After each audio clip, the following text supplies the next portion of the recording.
Dengerin baik-baik, informasi ini bukan rumor, bukan gosip Telegram, dan bukan janji politisi 5 tahunan. Ini adalah proyek nyata, sudah dikunci, sudah punya nama pemain, nilai investasi, lokasi, dan timeline. Tahun depan, tepatnya awal 2026, Batam akan menjadi lokasi pendaratan salah satu proyek teknologi terbesar sepanjang sejarah Indonesia. Bukan proyek biasa, melainkan industri semikonduktor terintegrasi yang nilainya tembus 26,7 miliar dolar Amerika atau setara kurang lebih 440 triliun rupiah. Ini bukan angka main-main.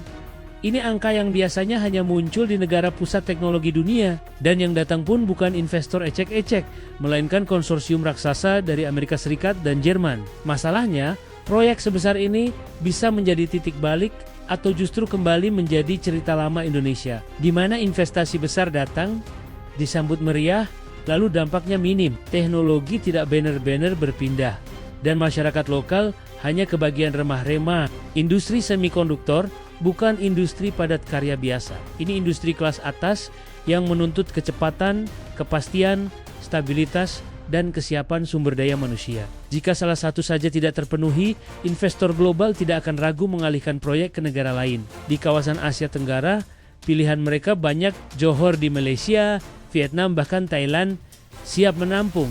Inilah konflik utamanya. Indonesia sedang memegang kartu emas, tapi kartu itu bisa jatuh kalau dimainkan dengan lambat dan setengah hati. Proyek ini berlokasi di kawasan Wiraraja Green Renewable Energy dan Smart Eco Industrial Park yang berada di kawasan ekonomi khusus Batam dan sudah masuk proyek strategis nasional. Artinya, secara status, ini bukan proyek lokal biasa, melainkan proyek yang secara langsung berkaitan dengan kepentingan nasional. Perusahaan yang terlibat antara lain PT Quantum Luminos Indonesia, PT Terra Mineral Nusantara, serta Tynergy Group yang di dalamnya terdapat PT Energy Tech Indonesia dan PT Aken Global Indonesia. Mereka bukan datang untuk membangun satu pabrik kecil, tetapi untuk membangun sebuah ekosistem industri dari hulu sampai hilir. Yang dibangun bukan hanya fasilitas perakitan chip, tetapi juga hilirisasi, pasir silika, produksi kaca berteknologi tinggi, pabrik wafer silikon, solar cell, hingga fasilitas pendukung industri chip dan teknologi global. Ini berarti seluruh rantai nilai semikonduktor, dari bahan mentah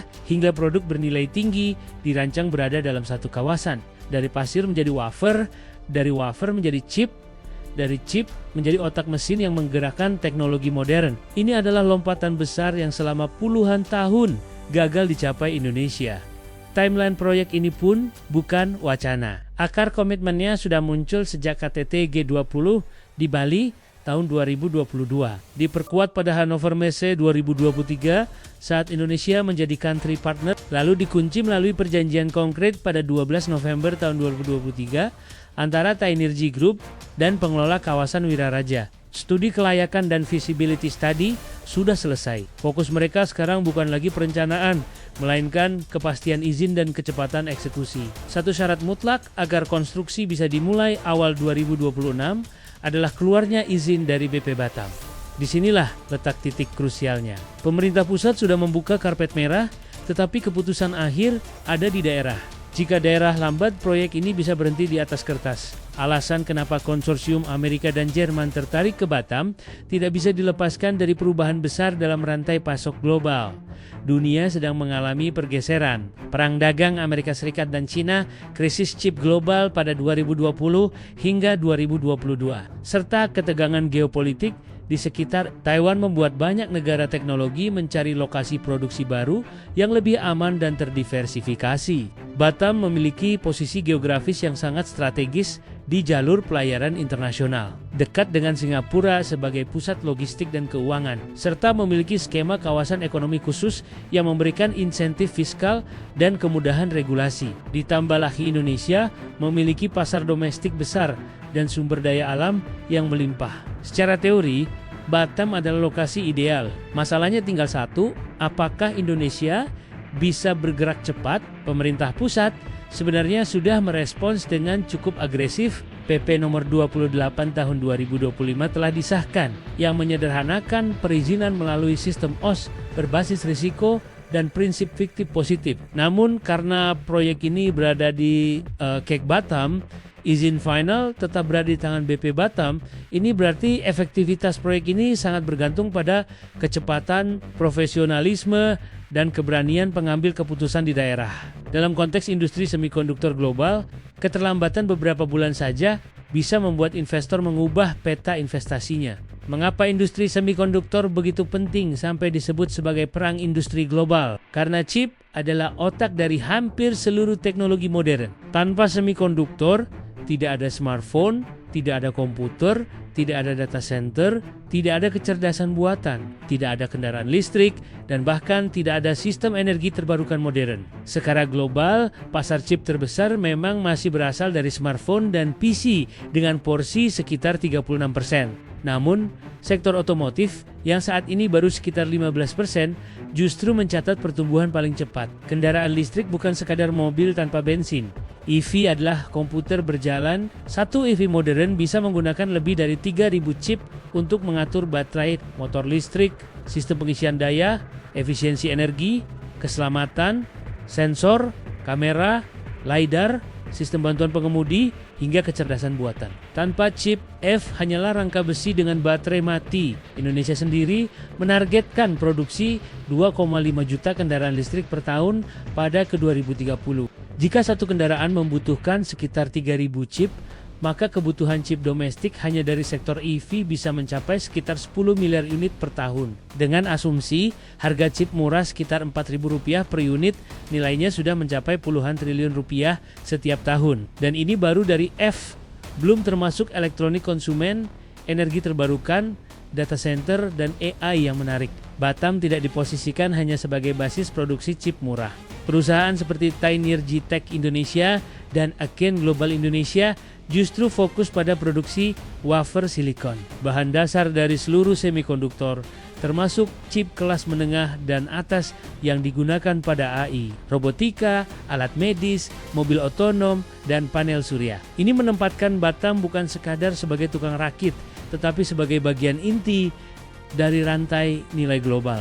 Indonesia sendiri memiliki keunggulan besar yang selama ini kurang dimanfaatkan, yaitu cadangan pasir silika atau kuarsa yang mencapai puluhan miliar ton dan tersebar di lebih dari 20 provinsi. Selama ini, bahan mentah tersebut banyak diekspor dengan nilai rendah, diolah di luar negeri, lalu produknya dijual kembali ke Indonesia dengan harga berkali-kali lipat. Proyek semikonduktor di Batam dirancang untuk memutus pola lama ini. Nilai tambah diharapkan terjadi di dalam negeri, bukan di luar. Namun tantangan yang dihadapi tidak kecil. Industri semikonduktor membutuhkan sumber daya manusia dengan keahlian tinggi, sementara jumlah engineer chip di Indonesia masih sangat terbatas. Infrastruktur pendukung seperti listrik ultra stabil, air ultra murni, dan sistem logistik presisi juga masih perlu ditingkatkan. Ini adalah realitas yang tidak bisa ditutup-tutupi. Tetapi justru karena itulah proyek ini penting. Tanpa proyek besar, tidak akan ada dorongan serius untuk membangun ekosistem sumber daya manusia dan infrastruktur kelas dunia. Manfaat proyek ini bagi masyarakat Batam tidak bersifat instan. Ini bukan program bantuan sosial dan bukan proyek serap tenaga kerja kasar. Dalam jangka pendek, dampak yang paling terasa adalah percepatan pembangunan infrastruktur, jalan, pelabuhan, listrik, air, dan utilitas akan digenjot besar-besaran. Dalam jangka menengah, ekonomi lokal akan bergerak karena industri semikonduktor menawarkan gaji yang relatif tinggi, daya beli meningkat, usaha kos, kontrakan, warung makan, logistik, laundry, dan jasa pendukung lainnya akan tumbuh. Bahkan pekerjaan pendukung seperti keamanan, kebersihan, transportasi, dan administrasi akan mendapatkan standar upah yang lebih baik dibandingkan industri konvensional. Dalam jangka panjang, dampak terbesarnya adalah transfer teknologi dan perubahan struktur ekonomi. Kampus-kampus lokal akan terdorong membuka program studi terkait semikonduktor, desain chip, dan teknologi material. Anak-anak Batam memiliki peluang untuk naik kelas dari sekadar pekerja kasar menjadi teknolog dan engineer. Di titik inilah Batam berpotensi berubah total dari kawasan industri biasa menjadi pusat semikonduktor nasional. Peran Batam dalam konteks nasional juga sangat strategis. Indonesia sedang menuju posisi sebagai hub industri otomotif dan energi di Asia Tenggara. Saat ini sudah ada puluhan merek mobil yang memiliki pabrik di Indonesia. Dan dalam beberapa tahun ke depan, Indonesia menargetkan memiliki mobil nasional berbasis listrik. Kendaraan-kendaraan tersebut direncanakan untuk diekspor dan semua itu membutuhkan chip di sektor energi. Indonesia telah menandatangani kesepakatan besar dengan Singapura untuk membangun industri panel surya di Batam dengan nilai sekitar 10 miliar dolar Amerika. Panel surya membutuhkan baterai dan baterai membutuhkan chip. Rantai ini saling terkait dan saling menguatkan.